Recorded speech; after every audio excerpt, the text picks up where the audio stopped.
एक छोटा सा गांव था बिहार के एक कोने में, जहां न बिजली थी, न स्कूल की सही सुविधा, और न ही किसी को उम्मीद थी कि इस गांव से कोई बड़ा अफसर बन सकता है। उसी गांव में जन्मा अर्जुन, एक गरीब किसान का बेटा। उसके पिता दिन भर खेतों में मजदूरी करते और माँ दूसरों के घरों में रोटियां पकाती थीं। अर्जुन के पैरों में चप्पल नहीं थी, लेकिन आंखों में सपने थे।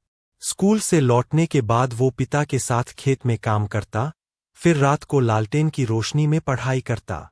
एक दिन उसने गांव में एक पुलिस अधिकारी को देखा, वर्दी में, गर्व से सीना ताने हुए। अर्जुन की आंखें चमक उठीं। उसने उसी दिन ठान लिया, मैं बड़ा होकर आईपीएस बनूंगा। गांव में कोचिंग सेंटर नहीं था, किताबें तो दूर, खाने के लिए भी ठीक से नहीं था। लेकिन अर्जुन ने हार नहीं मानी। उसने खेत में मजदूरी करके पैसे जुटाए, शहर गया और सस्ती कोचिंग में दाखिला लिया। दिन भर पढ़ाई और रात को होटल में बर्तन धोना, यही उसकी जिंदगी बन गई। कई बार भूखे पेट सोया, कई बार परीक्षा में फेल हुआ, लेकिन हर बार वो उठता रहा, क्योंकि वो जानता था उसका सपना केवल उसका नहीं, उसके माँ-पिता, गांव और उन लाखों गरीब बच्चों का है जो हालातों से हार मान लेते हैं। कई सालों की तपस्या के बाद अर्जुन ने यूपीएससी की परीक्षा पास की और वो बन गया आईपीएस अफसर।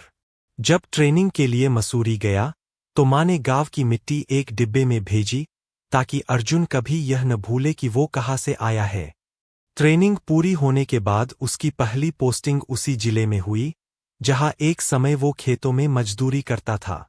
अब वो एक ईमानदार अफसर था जो बच्चों की पढ़ाई के लिए लाइब्रेरी बनवा रहा था, लड़कियों की सुरक्षा के लिए स्पेशल सेल बना रहा था, और हर गरीब को ये यकीन दिला रहा था, तुम भी अर्जुन बन सकते हो। अर्जुन की कहानी हमें सिखाती है कि अगर इरादा मजबूत हो, तो हालात चाहे जैसे भी हों, मंजिल मिलती है।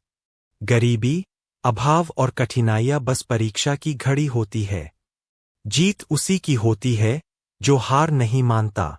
एक गरीब किसान का बेटा आज आईपीएस बनकर लाखों के लिए प्रेरणा है। और यही है असली सफलता।